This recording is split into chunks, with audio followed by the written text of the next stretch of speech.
ठाकरेंच्या सेनेकडून शिवसेना चिन्ह पक्षाचं प्रकरण पुन्हा मेन्शन 20 ऑगस्टला सुनावणी घेण्याची ठाकरेंच्या शिवसेनेची मागणी। रामदास कदमांकडून सावली बारमधील ऑर्केस्ट्रा परवाना परत, रेस्टोबारचा परवाना कदमांनी कायम ठेवला। अनिल परबांच्या आरोपांनंतर कारवाई झाल्याची माहिती।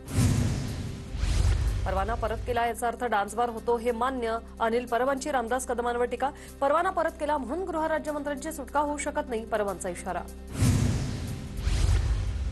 योगेश कदमांची सगळी कुंडली काढली, मी न्यायालयात जाणार। ऑर्केस्ट्राचा परवाना परत घेतल्यानंतर अंजली दमानी यांची प्रतिक्रिया। भाजप प्रदेशाध्यक्ष रवींद्र चव्हाणांच्या अध्यक्षतेखाली माजी खासदार आमदारांची बैठक। स्थानिक स्वराज्य संस्थांच्या निवडणुकांच्या रणनीती संदर्भात चर्चा। गोरंट्याल यांच्या नगरपालिकेतील घोटाळ्याची माहिती भाजपला नसेल, गोरंट्याल जनधार गेलेला नेता। भाजपच्या लोकांनी या बोकडापासून सावध राहावं, अर्जुन खोतकरांचा निशाणा। नाना पटोले उलट्या खोपडीचे, पटोले राहुल गांधींना खुश करायचं काम करतायत। चंद्रशेखर बावनकुळेंची नाना पटोले यांच्यावर टीका।